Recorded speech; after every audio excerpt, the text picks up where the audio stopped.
Sí, santo, santo, santo es tal vez uno de los atributos que uno menos piensa y que es esencial en la divinidad. Yo no encuentro en la Biblia que Dios es amor, amor, amor, o es justo, justo, justo, pero sí encuentro que es santo, santo, santo. Su santidad es su esencia.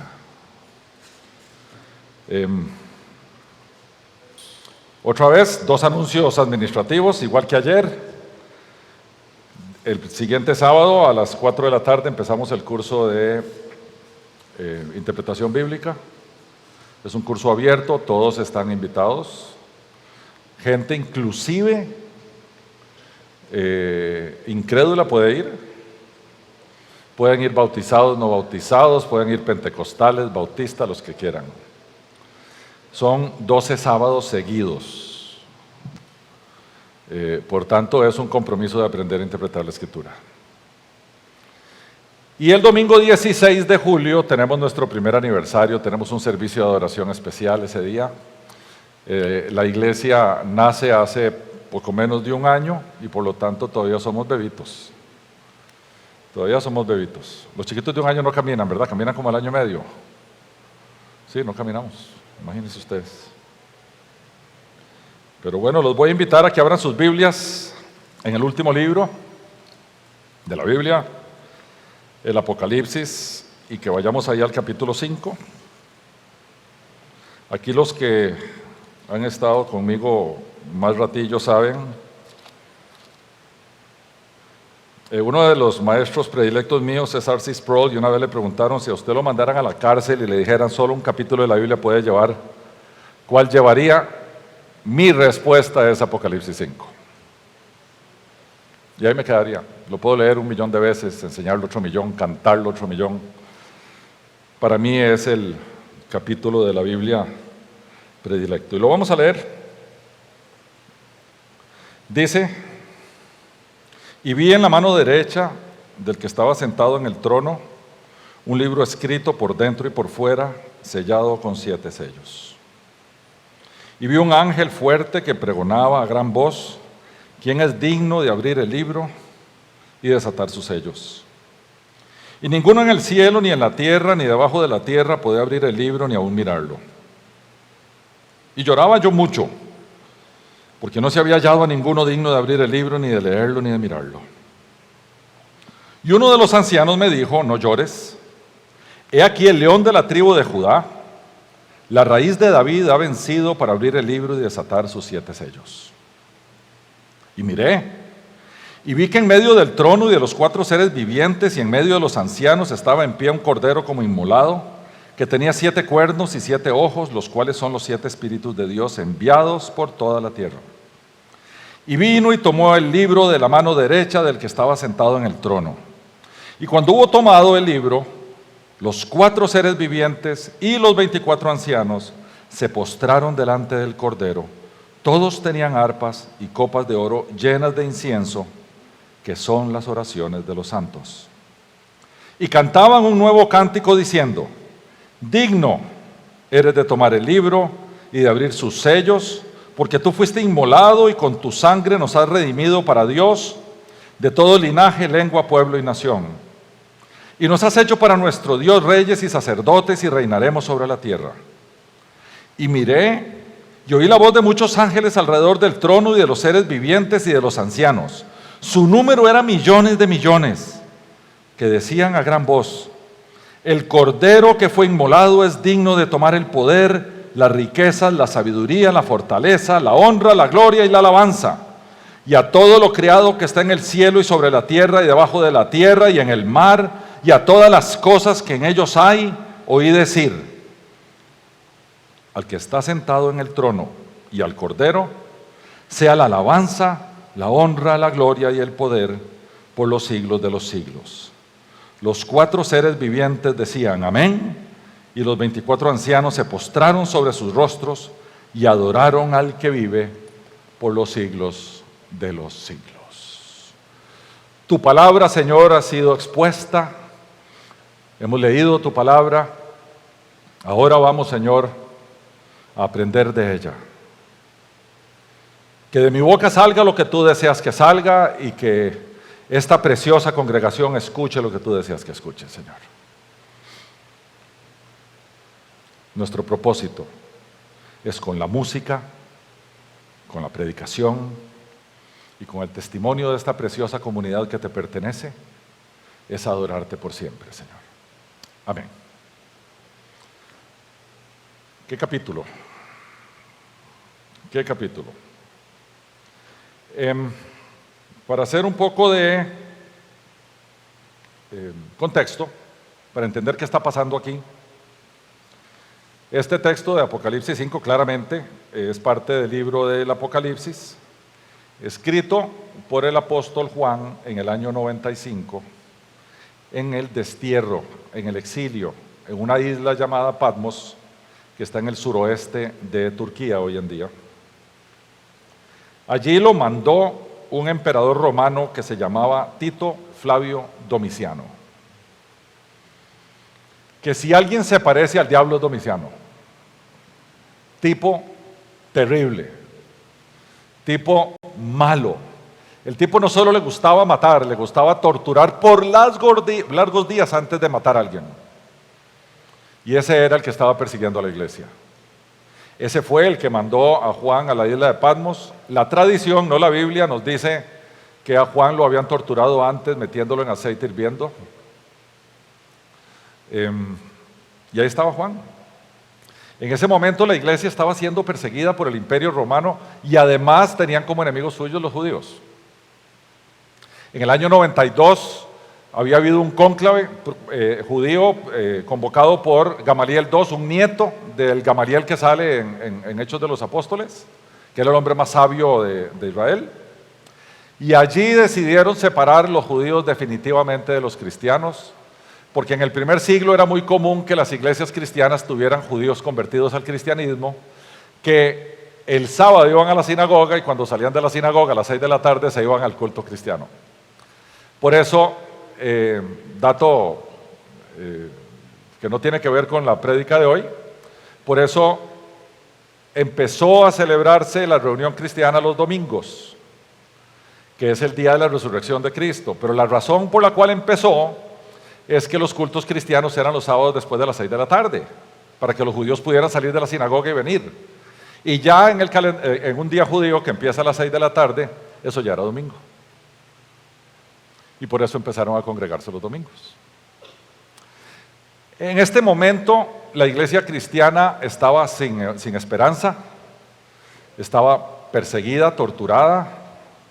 A ellos los obligaban a quemar incienso enfrente de una estatua del César, porque a partir de Nerón, allá en el año 50, el César era divino, era una divinidad, y entonces vos tenías que inclinarte delante de la estatua del César y quemar una pizca de incienso y decir Kaiser César, César es Señor. Y los cristianos, yo no sé si nosotros lo haríamos, pero ellos en aquella época decían, no, Cristo es Señor. Y entonces para la tortura y para la muerte. Ellos nunca confesaban a César Señor. Y esa era la situación en que se encontraba la iglesia cuando el Señor se le aparece a Juan allá en la isla de Patmos. Juan para ese momento, imagínense, hay gente que dice que Juan tenía entre 15 y 20 años de edad cuando estaba con el Señor. Allá por el año 32, 33, digamos, estos son 60 años después, por lo tanto Juan tendría unos 78, 80 años. A ver, son 60 más 75, sí, por ahí, 80. Anciano. Y para aquella época, todavía más anciano. Tenía 60 años de no ver a su Señor. Había guardado a su madre en Éfeso, él la cuidaba, a María. Y se le aparece el Señor. Y le da el Apocalipsis. Y el Apocalipsis se constituye en el libro de la esperanza de la iglesia. Qué diferente, como lo vemos hoy, el libro del miedo y de los terremotos, y es el libro de la esperanza de la iglesia. Un año después de que se escribe Apocalipsis, un nuevo emperador, que se llama Nerva, Marco Cosello Nerva, libera a Juan de la isla de Patmos. Y Juan se lleva el Apocalipsis bajo el brazo y se va a Éfeso, que era su cuartel general, y desde allí pasa su último año de vida enseñando el Apocalipsis a sus iglesias, a las iglesias de las cuales él era responsable apostólicamente hablando. Imagínense aprender de Apocalipsis de la boca de Juan.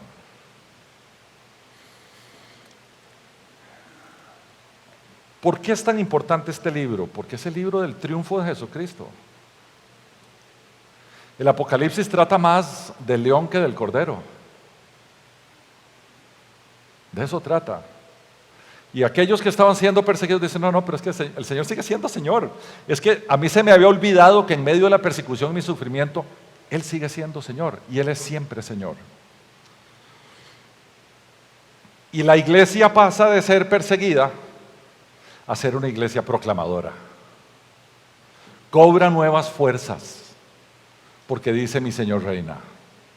Y empieza a ser proclamadora, evangelizadora. Y la iglesia a partir de ese momento, hasta por allá del año 320 o 330, crece como la espuma en la clandestinidad. Gracias al Apocalipsis. Vea la importancia que tiene este libro. Nuestro texto, el que acabamos de leer, está entre el capítulo 4 y el capítulo 6. Capítulo 4 está a la vez después del capítulo 3, donde terminan los mensajes de Jesús a las 7 iglesias en Turquía. Él les manda una carta a cada una, las 7 siendo representativas de la Iglesia Universal.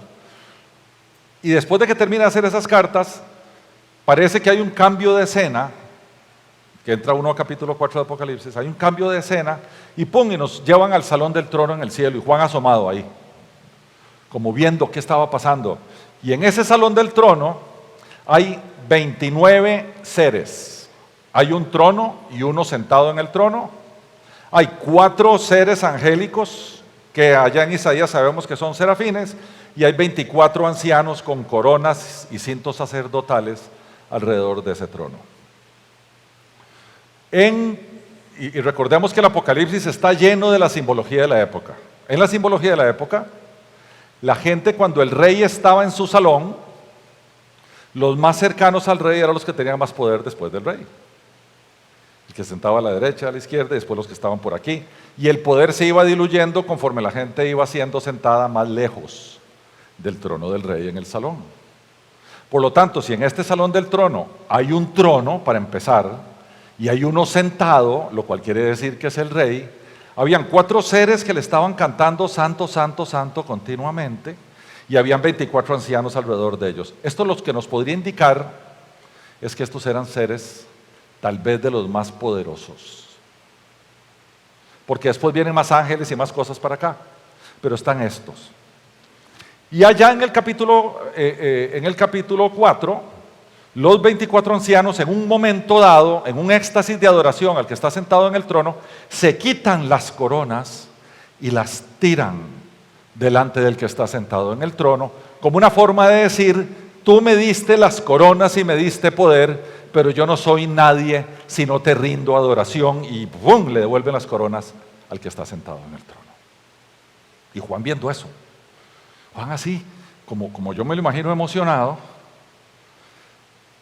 y caemos al capítulo que acabamos de leer, porque aparece un rollo en la mano derecha del que está sentado en el trono. La mano derecha tiene mucho significado porque en aquella época la derecha era lo bueno y la izquierda era lo malo. De ahí viene el término diestro y siniestro. Viene de ahí. Yo no puedo decir que los zurdos son siniestros porque mis 2 hijos son zurdos. Y sería terrible, ¿verdad?, decir eso. Allá hay un zurdo, allá atrás, pero bueno. Y pasamos entonces al texto que nos ocupa. Ahora bien, lo que acabamos de leer, si ustedes fueran Juan y acaban de ver esa escena en el salón del trono, que Juan lloró y quién es digno, y aparece y dice el león de la tribu de Judá, y entonces aparece un corderito y ese toma el rollo y aparece esa adoración. Si ustedes fueran Juan,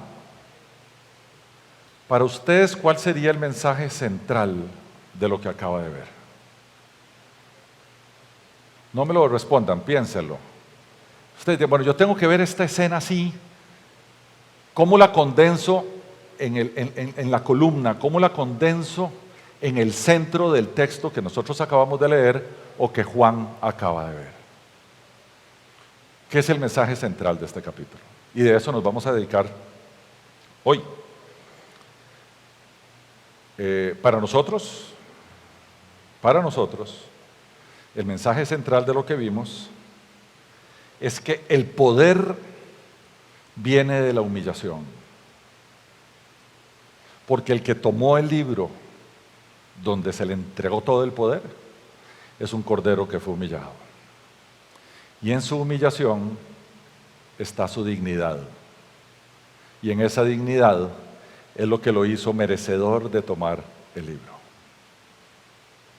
Y después viene la adoración y todo eso que es súper dramático. Pero ¿cuál es la esencia? Para mí tiene mucho significado que donde Juan volvió a ver quién era el que estaba ahí, no vio a un león. Vio un cordero inmolado. ¿Y el porqué fue inmolado? Porque los ancianos se preocupan en decir, porque con tu sangre nos has redimido para Dios de todo linaje, lengua, pueblo y nación. La esencia está en que el cordero solo es digno porque él, siendo quien era, se humilló y se subió a esa cruz. Y su fuerza viene de ahí, su poder viene de ahí, y su dignidad para tomar eso, porque nadie más podía, viene de allí. Ok, ahora sí, vamos a ir a navegar por el texto para sacarle todas las riquezas que ese texto tiene. Versículo 1. Y vi en la mano derecha del que estaba sentado en el trono un libro escrito por dentro y por fuera, sellado con 7 sellos. Tanto en el capítulo 4 como en el capítulo 5 aparece uno sentado en el trono. El famoso príncipe de los predicadores, que parece ser, y si yo le pregunto a Ro, le va a decir que es el predicador más relevante de la historia de la cristiandad fuera de la Biblia, Charles Spurgeon. Charles Spurgeon decía que a nosotros nos fascina ver a Dios en todo lado, menos sentado en el trono. Porque sentado en el trono significa que es soberano, que reina y que decreta. Y al ser humano no le gusta eso. Bueno, Apocalipsis nos presenta a uno sentado en el trono. No es que entró y se sentó, estaba allí.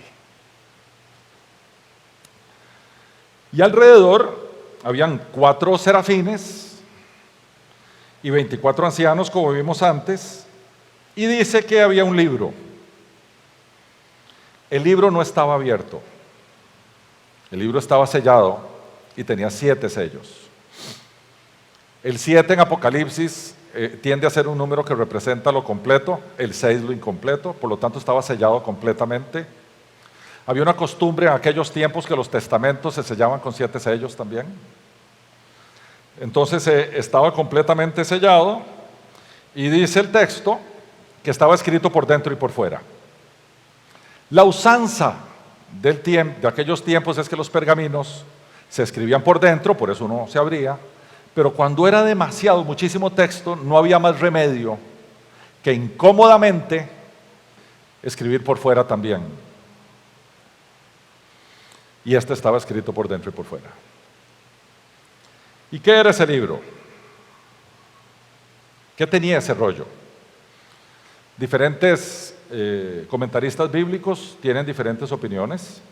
Lo que sí sabemos es que todo el Apocalipsis empieza cuando se abre el último sello, porque se abre el libro. Pero mientras tanto va abriendo sello por sello, van pasando cosas en la narrativa del Apocalipsis. Pero si entendemos el significado del rollo, es cuando se abre, cuando empieza la ejecución final. Por tanto, podríamos decir que este rollo es el plan de Dios de ese momento en adelante. Hay otros que dicen que ese rollo es un título de propiedad del universo completo y que el que está sentado en el trono, que es el soberano, otorga tal propiedad a quien desea, entonces se lo da al Cordero. Y ahora el Cordero es Rey y Señor de todo el universo. Esa es otra versión también que hay de lo que significa este rollo. Independientemente de lo que nosotros pensemos que significa, en el instante que eso ocurre, se dispara la adoración más dramática de toda la Biblia, en su descripción. Entonces, ese acto de que de la mano derecha del que está sentado en el trono, el Cordero toma el rollo, tiene un significado cósmico, universal. Dice, en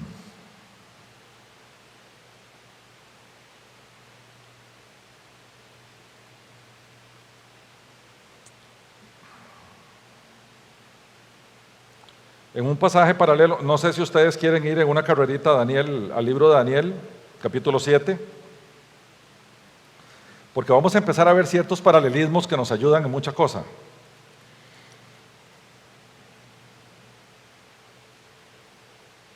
Daniel tuvo una experiencia similar a Juan, y Daniel tuvo el privilegio de asomarse y ver el salón del trono. Daniel 7. Daniel 7, vamos a ir a los versículos 9, vamos a ver, 9 y 10, que hay una canción muy famosa que se llama Anciano de Días, basada en este texto. Pero es interesante que este ser sentado en el trono, Daniel también lo ve sentado en el trono.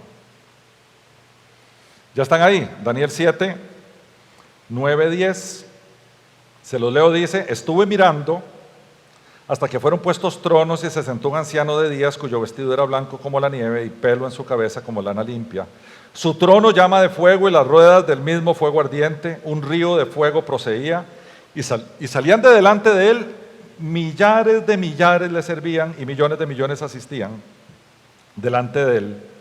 El juez se sentó y los libros fueron abiertos. Esta es otra escena.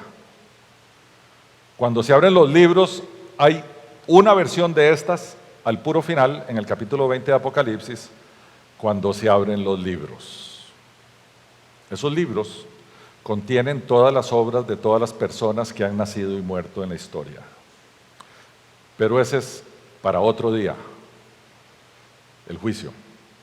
Hoy nos interesa que esa versión del trono y del que está sentado en el trono lo vio Daniel, también lo vio Isaías cuando vio el famoso santo, santo, santo de los querubines.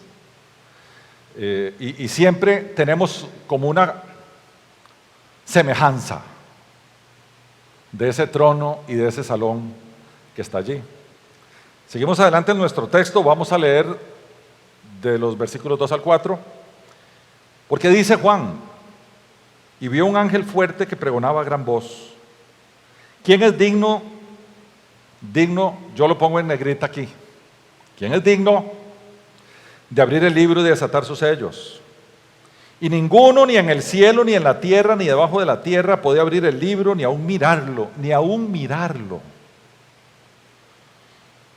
Y lloraba yo mucho, porque no se había hallado a ninguno digno de abrir el libro, ni de leerlo, ni de mirarlo.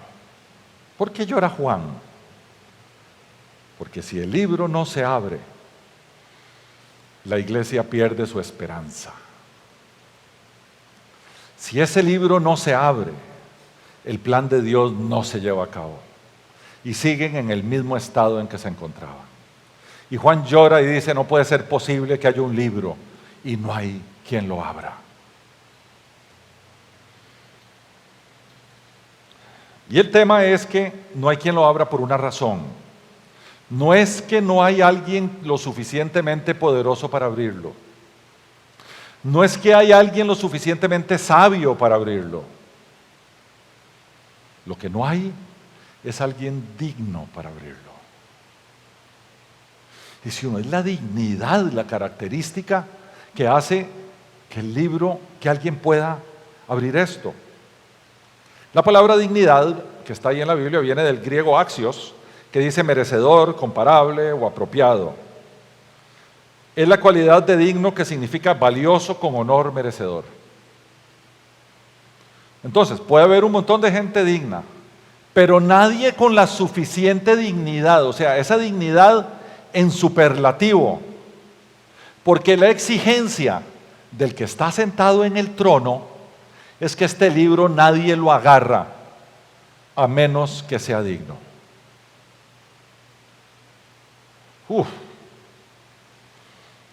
Y no hay nadie en toda la creación. Está hablando de seres celestiales, los 24 ancianos, los 4 seres vivientes, ángeles, arriba, abajo, en el infierno, en los cielos, en todo lado. No había uno. Por lo tanto, el grado de dignidad que se requería para abrir el libro tiene que ver con la divinidad. Solo un ser divino podía abrir el libro, porque todos los demás seres son creados y solo uno no es creado, porque en toda la creación no se halló a nadie. Así que quiere decir que ningún ser creado puede abrir el libro. Por lo tanto, tenía que ser un ser no creado, y hasta donde sabemos solo hay uno. El Dios de los cielos, la divinidad, es el único que se sostiene a sí mismo, no es creado, siempre ha existido, es eterno. Tiene una característica, un atributo que se llama aseísmo. Él vive por sí mismo y se manifiesta en 3 personas. Alguna de esas personas tenía que tomar el libro y abrirlo, y la primera era el Padre, que era el que tenía el libro. Pero curiosamente no aparece el Hijo, aparece un corderito.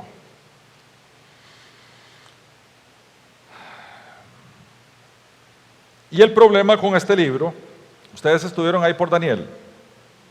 Ok, regresen a Daniel otra vez. El problema de este libro es que estaba sellado. Vayan a Daniel 12, por favor, capítulo 12 del profeta Daniel. Este libro estaba sellado.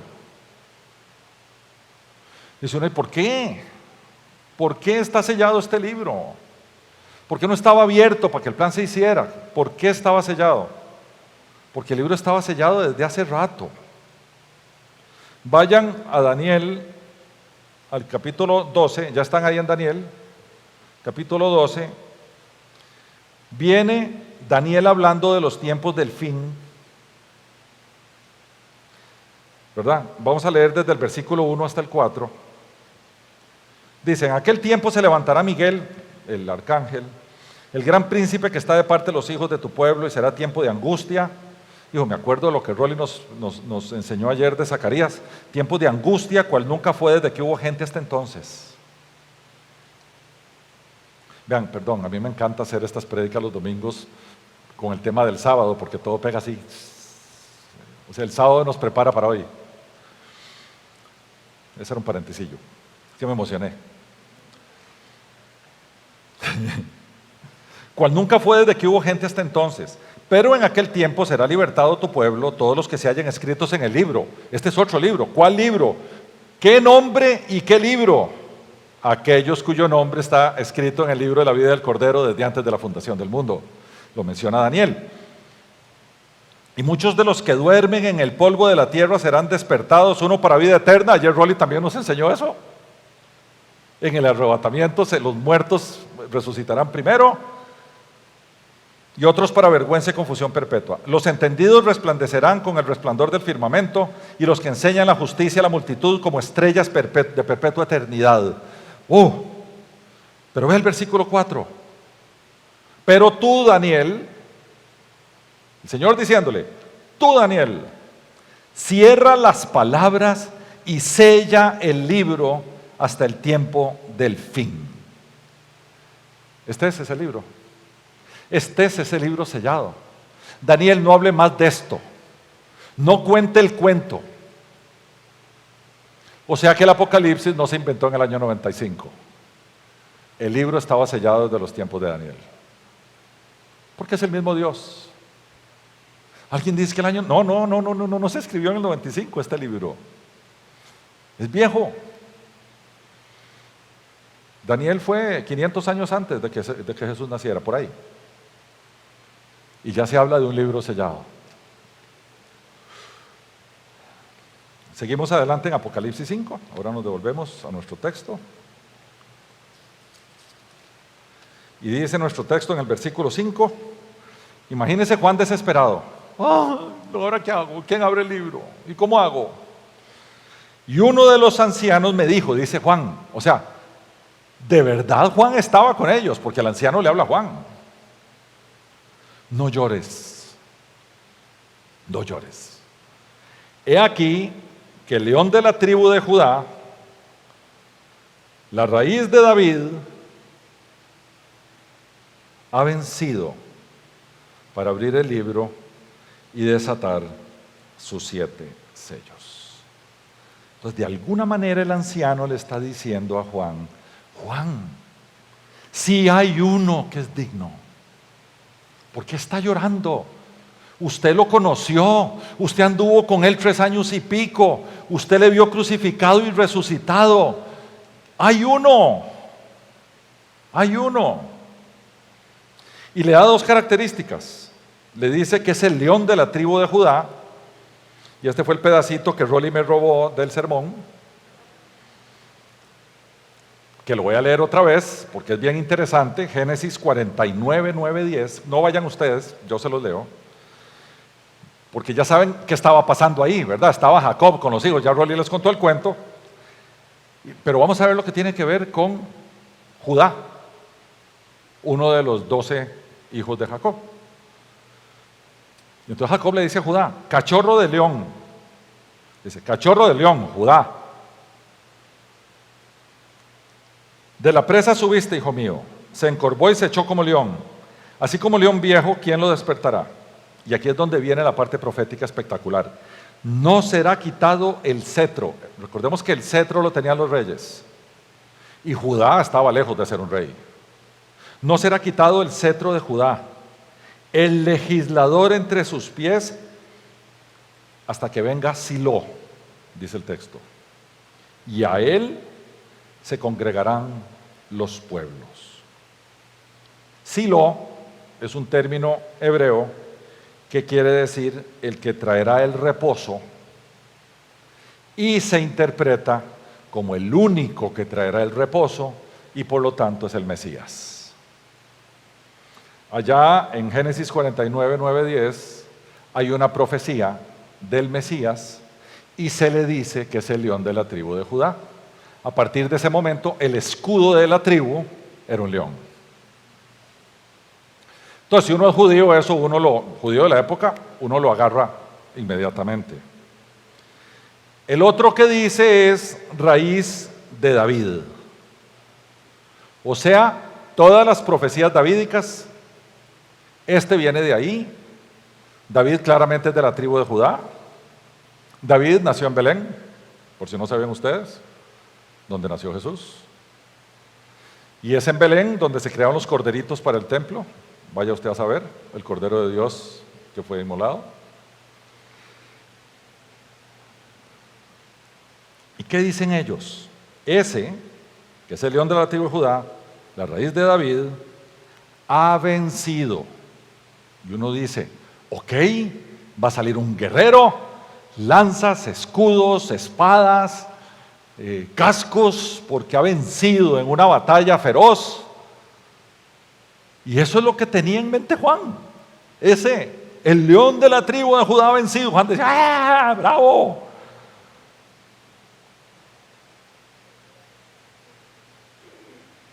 Para abrir el libro y desatar sus 7 sellos. Se venció, es un león. Ahora sí, vamos a ir para allá. ¿Y qué nos encontramos? Versículo 6. Y miré, yo me imagino el entusiasmo de Juan, pasó de llorar, ¡ay, qué tirada de hora! ¿Quién abre? Ahora sí, ¿dónde está ese guerrero? Y vi en medio del trono y de los 4 seres vivientes y en medio de los ancianos estaba en pie un cordero como inmolado, que tenía 7 cuernos y 7 ojos, los cuales son los 7 espíritus de Dios enviados por toda la tierra. ¿Qué? Primero un cordero, después con el cuello cortado. Dichosamente estaba de pie, no estaba tirado en el piso, por lo tanto está vivo. 7 cuernos y 7 ojos. ¿De qué se me hizo mi guerrero? ¿Qué se me hizo el león de la tribu de Judá? El que yo esperaba ver, el triunfante. Bueno, resulta que el cordero,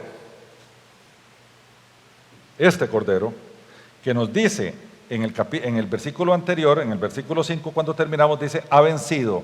Este cordero venció en su derrota.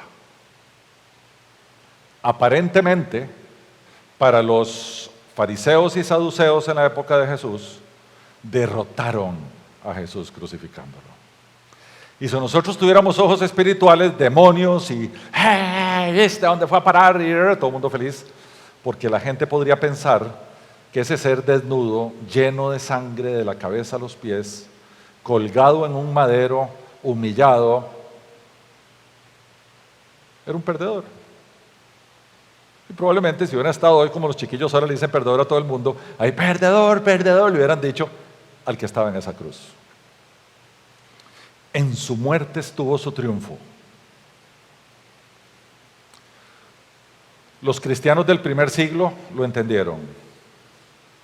Máteme, pero Jesús es mi Señor. En mi muerte está mi triunfo. Y nosotros deberíamos entenderlo hoy de esa manera. Nuestra fe no es negociable. No importa lo que tengamos que sacrificar, en nuestro sacrificio está nuestro triunfo. Porque qué morbosa idea podemos tener nosotros de que no tenemos que sufrir y morir cuando nuestro líder y Señor precisamente nos conduce a sufrir y a morir. En su muerte estuvo su triunfo. Más adelante, en el capítulo 13 de Apocalipsis, vamos a ver un montón de santos que no adoran a una imagen de una bestia y también se los truenan. Capítulo y medio después están con el Cordero arriba en el cielo. En la muerte de esos mártires también estuvo su triunfo. A los del capítulo 6 que estaban debajo de un trono y decían, Señor, ¿cuándo vas a vengar nuestra sangre? Estaban ahí, se le dieron vestiduras blancas. En su martirio estuvo su triunfo. No crean que en el cristianismo todo es color de rosa, porque no lo es. Y conforme los tiempos avancen, se va a poner peor. Ya lo estamos viviendo y esto no es nada. También en nuestro sufrimiento está nuestro triunfo.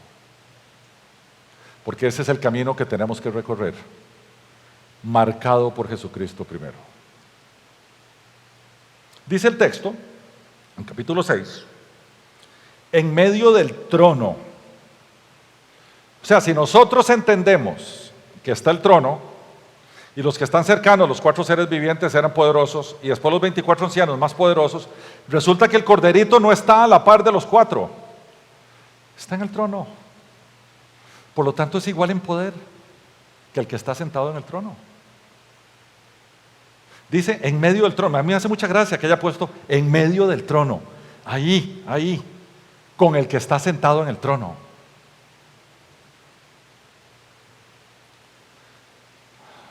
Y dice que tenía 7 cuernos y 7 ojos.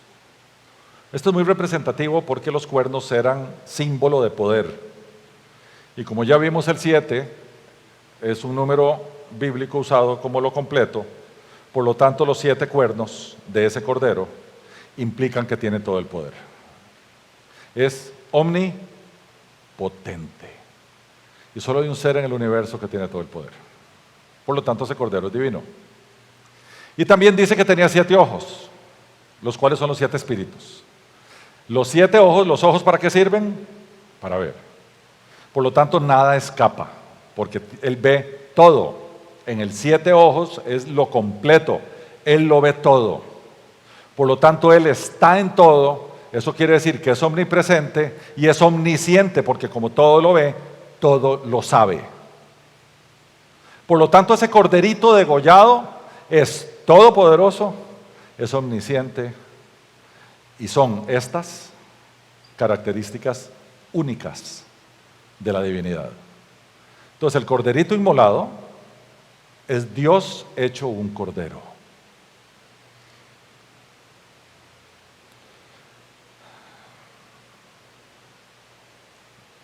Y vino y tomó el libro de la mano derecha del que estaba sentado en el trono. Como el libro contiene el plan de Dios, y este cordero tiene el conocimiento y el poder para ejecutarlo, y debido al sacrificio que hizo es digno para hacer todo esto, y por lo tanto es exaltado en grado sumo, eso a mí me lleva a otro texto. No vayan ustedes, yo se los voy a leer porque es un texto muy conocido. Mateo 28, versículos del 16 en adelante, que es cuando Jesús en Galilea le dice a los discípulos, vengan para acá porque tengo cosas que decirles, y ahí les dice, los 11 discípulos están ahí y dice, cuando le vieron le adoraron, pero algunos dudaban, todavía algunos dudaban, y Jesús se acercó donde ellos, dice la Escritura, diciendo, toda potestad me es dada en el cielo y en la tierra. Toda potestad me fue dada, me es dada en ese momento. ¿Eso qué nos dice? Porque hacemos un salto a Apocalipsis 5 y nos dice que ahí el cordero como inmolado, que es digno y tal, le fue entregado el rollo, porque él tiene el poder y él tiene la omnisciencia para llevar adelante todo aquello. Tome, vaya, hágalo, ejecútelo. Usted tiene el poder para ir a hacer todo eso. Y hacemos clic y nos encontramos a Jesús con los 11 discípulos diciéndole, toda potestad me ha sido dada. Por lo tanto, podríamos afirmar en un salto interpretativo, especulativo, que después de recibir el rollo el Señor regresó con sus discípulos a mandarlos por todas las naciones, haciendo discípulos y bautizándolos en el nombre del Padre, del Hijo y del Espíritu Santo, porque a partir de ahí el Señor empieza a formar un pueblo para sí. Vaya, predique, vaya, haga discípulos, vaya, los bautiza y después les enseña todas las cosas que yo les he enseñado, y yo estaré con ustedes hasta el fin de los tiempos. Y el Señor vuelve a desaparecer. Lo que nos dice la Biblia, acto seguido, aparece ya en Hechos 1 en Jerusalén, en el Monte de los Olivos, se asciende a los cielos. Entonces ahora entendemos, hay dos cosas pasando. Una, el Cordero recibiendo el rollo porque va a empezar a abrir el rollo, y la otra es yendo abajo donde sus discípulos diciendo, ustedes 11 son los que me van a formar la iglesia, ahora vayan y la forman. Como que son coincidentes los dos actos. Seguimos, versículo 8, y canta, dice, 5:8,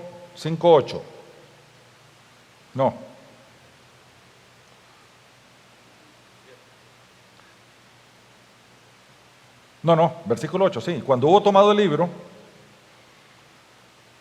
sea, ¿cuándo lo tomó? En el momento que lo toma, los 4 seres vivientes, o sea, los seres angélicos de ese nivel de poder, los 24 ancianos se postraron delante del Cordero. Todos tenían arpas y copas llenas de incienso, que son las oraciones de los santos. Y cantaban un nuevo cántico diciendo, digno eres de tomar el libro y de abrir sus sellos, porque tú fuiste inmolado, y ahora entendemos el mensaje central de esto, y con tu sangre nos has redimido para Dios de todo linaje, lengua, pueblo y nación. Versículo 10, y nos has hecho para nuestro Dios reyes y sacerdotes, y reinaremos sobre toda la tierra. La alabanza que se nos describe aquí va de menos a más. Va de los 4 seres vivientes, después vienen los 24 ancianos, después vienen miles de ángeles y después viene toda la creación. Va en un, como dicen los que saben esto en composición musical, va en un crescendo para llegar a un clímax, que lo vamos a ver al final del capítulo. Lo que es interesante, que a veces se nos pasa el detallito, es que allá en el capítulo 4 que les dije que estaban los seres vivientes cantando santo, santo, santo, y los 24 ancianos se quitaron las coronas y las tiraron al que es digno, y todo eso era el que estaba sentado en el trono. Y ahora, tanto los 4 seres vivientes como los 24 ancianos hacen adoración al Cordero, la misma que le hacían al que estaba sentado en el trono. Por lo tanto, el que está sentado en el trono y el Cordero son los únicos merecedores de adoración y de alabanza. Antes era solo el que estaba sentado en el trono en el capítulo 4, pero ahora aparece el Cordero y los mismos seres que adoraron al que estaba sentado en el trono en el capítulo 4, adoran ahora al Cordero en el capítulo 5. Y dice la Escritura que la razón es porque es digno. Y dice la Escritura que la razón es que es digno porque fue inmolado, fue sacrificado. Por eso es digno. Y dice, tenían arpas, que era un instrumento de alabanza que venía desde los cantos levíticos, que tenían e incienso, que nos dice que son las oraciones de los santos. En Apocalipsis, sobre todo, se hace una equivalencia entre la oración y el incienso. Porque el incienso se decía que se quemaba y el incienso ascendía, como el humito, con olor fragante hasta el trono de Dios. Eso era lo que más o menos, por eso se quemaba incienso en el lugar santísimo en el templo. Quemaban incienso, había un altar de incienso inclusive. Y decía que el incienso era ese humo de olor fragante que ascendía hasta el trono de Dios. Y ahora nos comparan nuestras oraciones con el incienso y nos dice, de una forma figurada, las oraciones de sus santos, las oraciones de esta iglesia, ascienden al trono de Dios con olor fragante y agradable para el que está sentado en el trono. Venga usted a decir si la oración no es importante.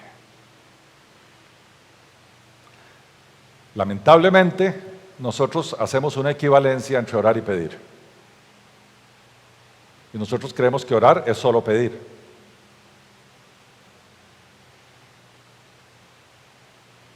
Hagamos la oración como es. No es que no pidamos, claro. El Señor nos dice, venga, pedid y se os dará. Y el Señor dice, venga, yo quiero que usted muestre su dependencia hacia mí. Yo quiero que usted me pida, aunque yo no le dé porque yo sé que no le conviene a usted, pero igual pídame. Porque cuando usted viene a pedirme, usted me está en ese mismo momento diciendo, tú eres mi proveedor, dependo de ti y por eso vengo a pedirte. Eso está bien y eso agrada a Dios. Pero Dios quiere ser glorificado por su pueblo. Dios quiere que su pueblo le adore y le alabe y le exalte. Dios quiere que nosotros agarremos sus atributos y los exaltemos porque solo Él los tiene. Porque así nuestra oración asciende al trono de Dios como olor fragante.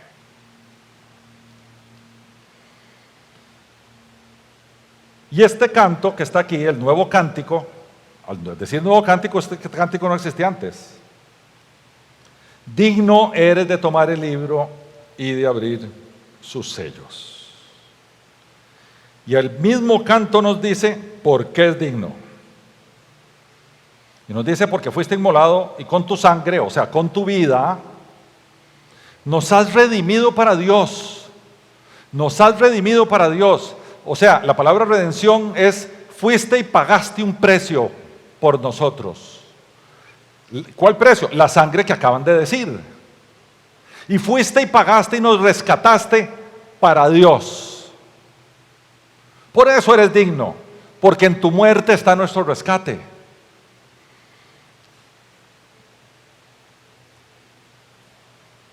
Para Dios. ¿A quién rescató para Dios? A los que el Dios Padre le había dado para que rescatara. ¿Y quiénes son esos? Los judíos, que hasta ese momento todo el mundo decía que era el pueblo de Dios. Y el mismo canto dice, no, aquí no hay diferencia. Por eso la gente confunde el tema de que Dios no hace acepción de personas. Vean si no hace que en su pueblo hay todo linaje, lengua, pueblo y nación. Si usted nació en el África, o nació en el Amazonas, o nació en México, o vive en Alaska, da lo mismo. No hay diferencia si usted viene de los musulmanes, de los judíos, de los católicos, o usted viene del ateísmo. Da igual también.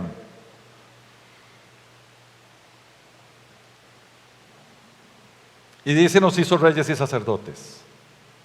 Siendo Jesús el sumo sacerdote, que nos dice el autor del libro de los Hebreos, y siendo el rey y soberano porque tiene todo el poder, hacia su pueblo, sacerdote real, sacerdotes del rey, como nos dice Pedro en su primera carta, ¿verdad? Porque somos pueblo escogido, nación santa, real sacerdocio.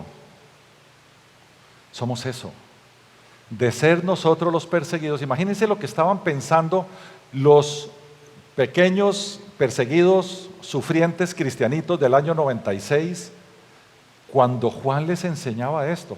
Ustedes los perseguidos son reyes y sacerdotes, son sacerdotes del Rey del universo. Son esto porque ¿sabe por qué? Porque el Cordero que fue inmolado nos ha hecho así. Vean lo que le está cantando los seres celestiales. La gente estaba exaltada. Ahora sí, vámonos a conquistar el mundo, aunque me cueste la vida. A mí me encantaría escuchar en las iglesias del siglo XXI, vamos a conquistar el mundo, aunque nos cueste la vida. Porque lo vamos a hacer para Cristo. Eso me encantaría. Pero la iglesia del siglo XXI lamentablemente está muy cómoda. No tengo tiempo para ir a escuchar la palabra de Dios, no tengo tiempo para aprender en conocimiento, no. Deja que te persigan y verás como sí. Porque nunca la iglesia ha crecido tanto como cuando es perseguida. Y si ustedes no lo creen, mientras los apóstoles se le estaban tirando riquitico en Jerusalén, desobedeciendo la instrucción de que irán a Jerusalén, Judea, Samaria y el resto de las naciones, ellos estaban fascinados ahí. ¿Qué hizo el Señor? Los hizo ser perseguidos por los hebreos y tuvieron que salir en carrera. Pablo iba camino a Siria, a Damasco, a ver si pescaba chavalos ahí. Y todavía llegaron más para arriba a Roma. ¿Por qué? Y andaban evangelizando por allá. ¿Por qué? Porque eran perseguidos. Si no somos perseguidos, si no sufrimos, estamos bien sentados una vez por semana comiéndonos una comida rica, los que van, en vez de entender que nosotros somos llamados a morir por Cristo. Todo lo demás es accesorio. Nosotros estamos llamados a morir por Cristo. Todo lo demás, repito, es accesorio. Porque Cristo, y lo digo con respeto, pero es que la palabra que usa la Biblia no puedo usar otra, no quiere cobardes. En el capítulo 22 de Apocalipsis hay una lista de los que no entran en el reino de Dios. Una lista muy fea, porque hay ahí pecados muy groseros. A mí siempre me ha llamado la atención que la primera característica del que no entra en el reino de los cielos son los cobardes. Y los cobardes, sí, los adúlteros, los estos, y ahí sigue para adelante en la lista, pero el primero en la lista son los cobardes. Y vieran que en la cultura hebrea el orden de las cosas es sumamente importante. Y cuando vemos que los cobardes están en esa lista, uno se pone a decir, ¿seré yo cobarde? ¿Será que no estoy dispuesto a dar la vida por mi Cristo? ¿Será que si mañana me llama el Señor y me dice, vea, coja sus chécheres y se va para Somalia, allá tengo trabajo para usted, ¿me hago el cobarde? No, Señor, manda otro. Como Jonás. ¿Sabe dónde terminó Jonás? Donde tenía que haber ido. Si el Señor nos llama, ahí vamos a terminar. Temblando como conejitos, pero ahí vamos a terminar.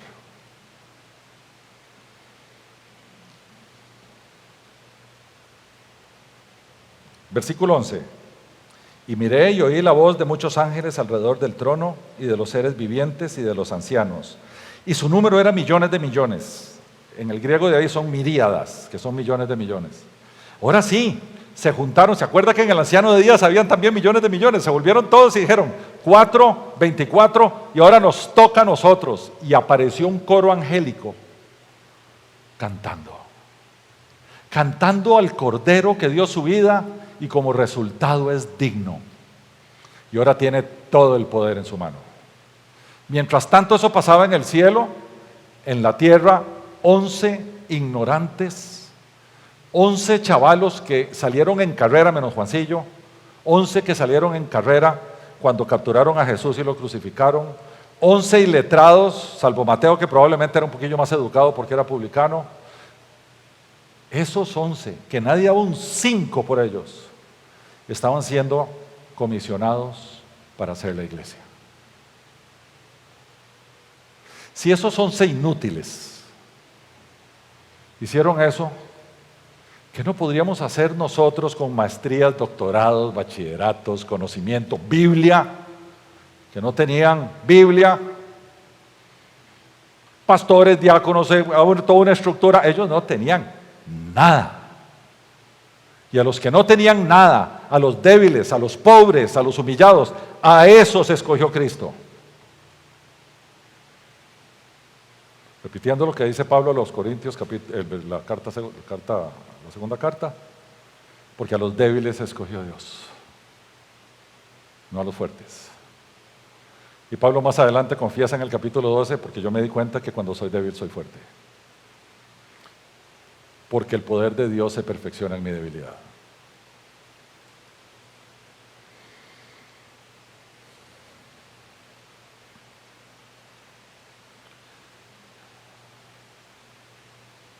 Y dice: el Cordero que fue inmolado es digno de tomar el poder, las riquezas, la sabiduría, la fortaleza, la honra, la gloria y la alabanza. Esos son 7 palabras. En la tradición judía, los rabinos decían que a Dios se le adora con 7 palabras. Eso está en el Talmud. Y aquí, curiosamente, esa adoración es de 7 palabras. ¿Y qué es lo que significa 7 en términos apocalípticos? Lo completo. Entonces esta es una adoración completa. Versículo 13, ya vamos a ir terminando, porque ahora empezaron 4 seres vivientes, siguieron 24 ancianos, ahora tenemos miles de ángeles. Ya eso debería ser suficiente para uno llorar de la alegría. No, falta. Ahora toda la creación, toda la creación se une. No hay precedentes en la Escritura sobre una adoración así. No existen. Y a todo lo creado, versículo 13, que está en el cielo y sobre la tierra y debajo de la tierra y en el mar, y a todas las cosas que en ellos hay, oí decir al que está sentado en el trono, ¿ok? El que alababan en el capítulo 4, y al Cordero, que alaban en el capítulo 5, sea la alabanza, la honra, la gloria y el poder por los siglos de los siglos, por toda la eternidad.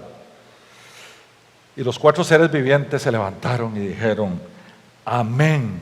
Esto es cierto, esto es verdad. Eso quiere decir amén. Esto es cierto, esto es verdad. Amén no quiere decir así sea. A mí me enseñaron de chiquillo en el catecismo que era así sea y todo el mundo se quedó con esa cosa. Esto es verdad, esto es una afirmación verídica. Eso quiere decir amén. No sean ustedes como, yo me acuerdo hace unos años, Maxito probablemente se acuerda, en reuniones evangélicas uno iba y había un termillo de café: hermana, me pasa el azúcar, amén, amén, amén, le decían a uno. No, ¿cómo amén, amén, amén? Esta es una palabra exaltadora, es decir, esto es verdad, esto es cierto, amén, dicen ellos, los 4 seres vivientes. Y los 24 ancianos que antes se habían postrado, en el capítulo 4, al que estaba sentado en el trono, ahora se postraron sobre sus rostros y adoraron al que vive por los siglos de los siglos.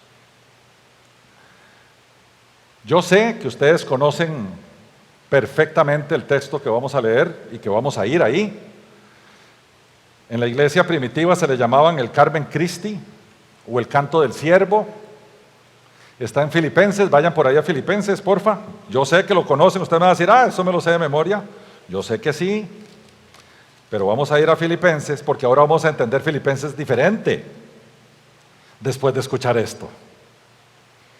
El canto del siervo está en capítulo 2, versículos del 5 al 11, en Filipenses 2, 11. Porque lo que pasó aquí en el salón del trono en capítulo 5 es lo que describe Pablo a los filipenses en ese canto del siervo, que parece ser uno de los primeros credos de la iglesia. Los credos eran pequeñitos textos que la gente se aprendía de memoria para explicarlo cuando tenía que hablar de alguien. No era que rezaban credos, es que: ¿vos en qué crees? Y entonces ya tenían el credo memorizado y se lo decían. Parece ser que el canto del siervo es uno de los primeros credos. Ya están ahí, Filipenses 2, 5, 11, dice así: Haya pues en vosotros este sentir que hubo también en Cristo Jesús, el cual, aquí empieza, siendo en forma de Dios, no estimó el ser igual a Dios como cosa que aferrarse, sino que se despojó a sí mismo tomando forma de siervo, hecho semejante a los hombres. Y estando en la condición de hombre, se humilló a sí mismo, haciéndose obediente hasta la muerte y muerte de cruz. Le agrego un forro, y entonces fue digno.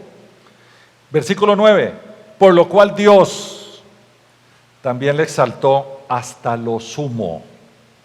La adoración que acabamos de leer es en grado sumo.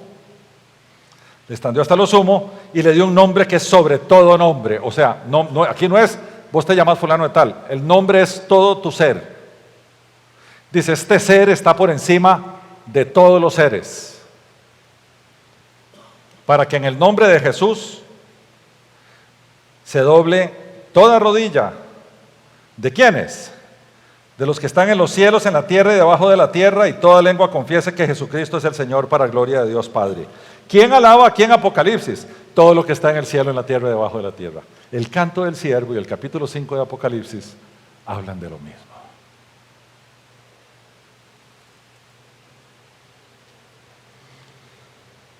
Vamos concluyendo. Un pequeño repaso,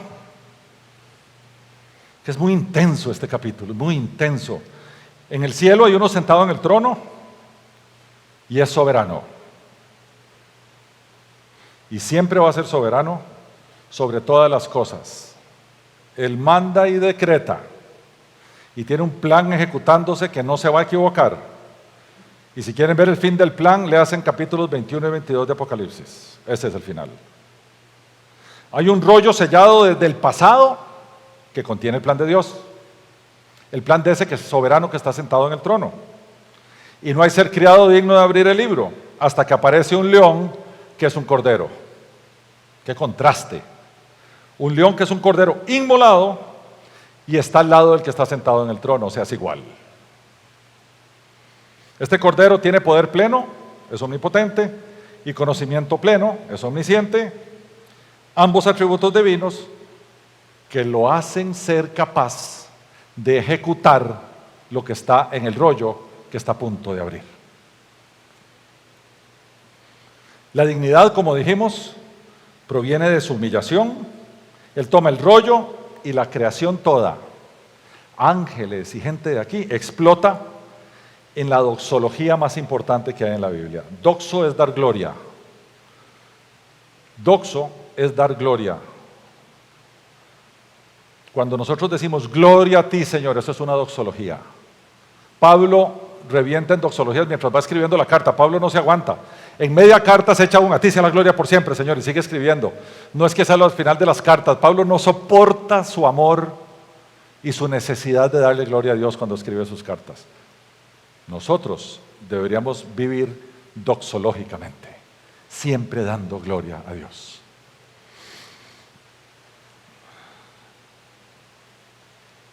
Y el plan inicia su ejecución de mano del Cordero, que regresará como león.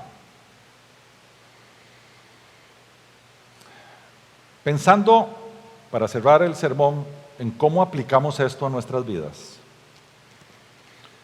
empecemos a ver si primero cuando fue escrito, después cuando fue predicado a la iglesia primitiva y que fue dejado como un legado para nosotros, ¿qué podemos traernos del mensaje inicial a nosotros hoy? Al Cordero inmolado se le dio potestad. Yo pregunto, ¿tiene potestad sobre nuestras vidas hoy? ¿Vivimos bajo la autoridad del Cordero que fue inmolado? ¿O intentamos vivir bajo nuestra propia autoridad?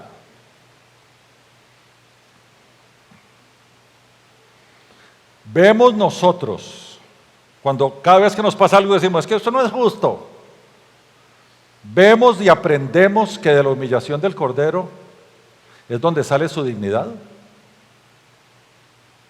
¿O nos tiramos al piso lamentándonos porque fuimos humillados? o porque hubo una injusticia.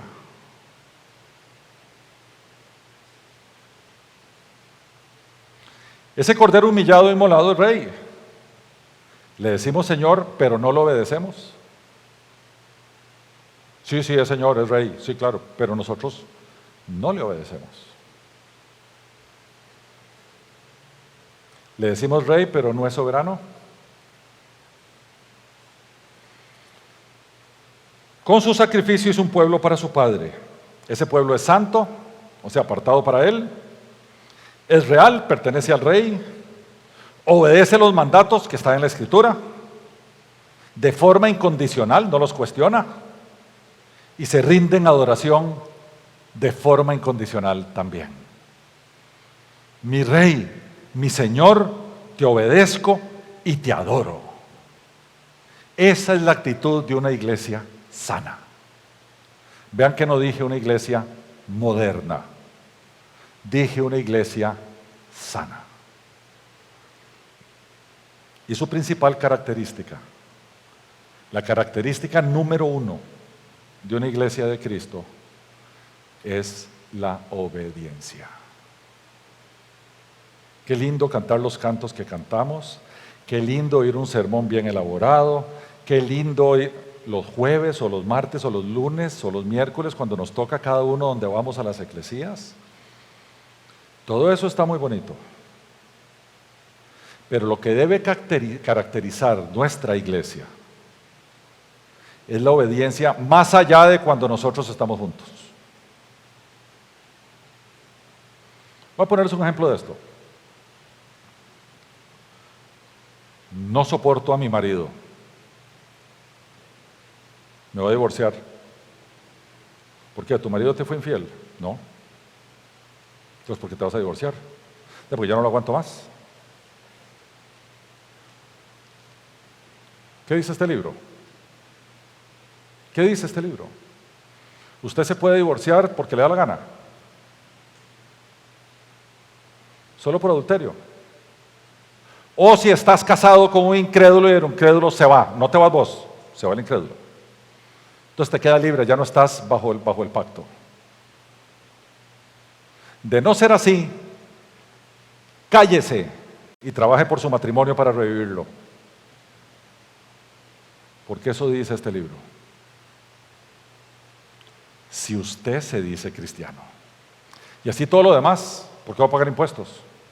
Porque este libro dice que tienes que pagar impuestos. Y podemos poner 1.000.000 de ejemplos. Y a todos nos deja ahí en el piso. No crean que yo no me incluyo. ¿Y saben qué pasa con los que dicen que Jesús es Señor, pero no le obedecen?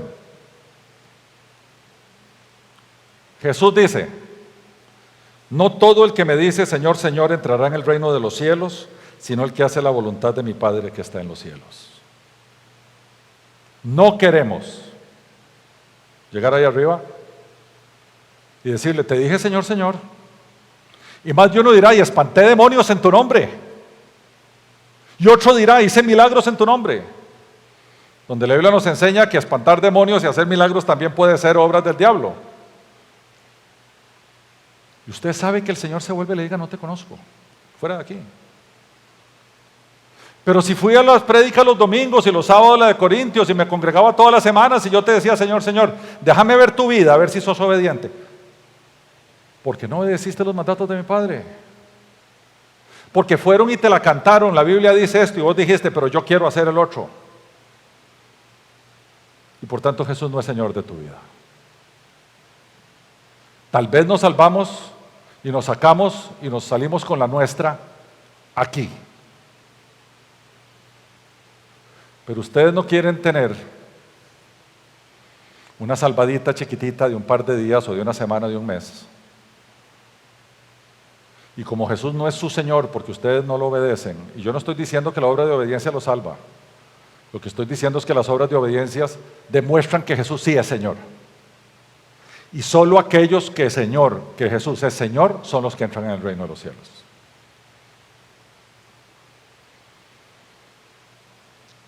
Y yo sé que esta es palabra dura.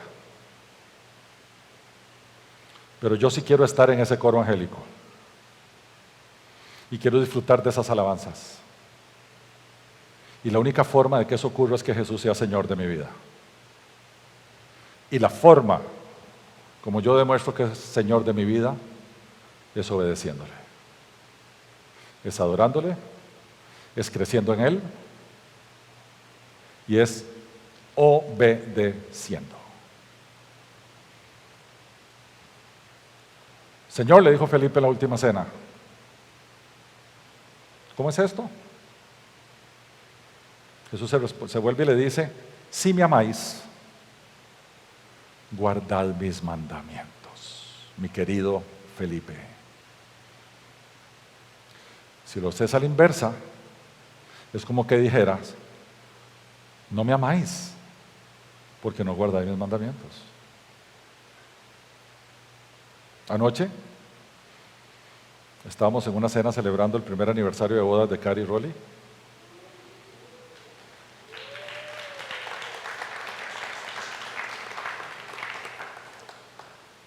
Y hablábamos de prioridades. Yo los invito a que revisen las suyas.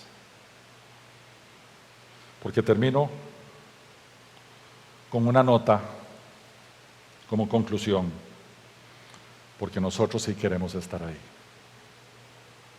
Porque el León, cuando venga, en su segunda venida, va a establecer un reino. Y será capaz de hacerlo porque primero fue el Cordero que fue inmolado. Y con su sacrificio redimió a un pueblo para su Padre. De esto trata el Apocalipsis. De esto trata la Biblia. Dios de principio a fin, haciendo un pueblo para sí mismo, que habitará con Él para toda la eternidad. Este siempre fue el plan de Dios. Siempre. Oramos. Qué grande eres, Padre Celestial.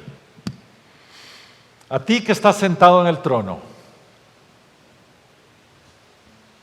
levantamos nuestra voz, levantamos nuestras manos, nuestro ser, como dice el salmista, te alaba. Mi alma te alaba, Señor. Y al Cordero que fue inmolado, que es digno. Esta congregación, hoy domingo, nos juntamos en ese coro celestial y te decimos, a ti,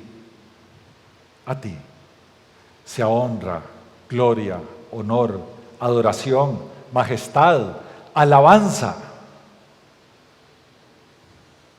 Como dice la Escritura, por toda la eternidad, por los siglos de los siglos. Amén.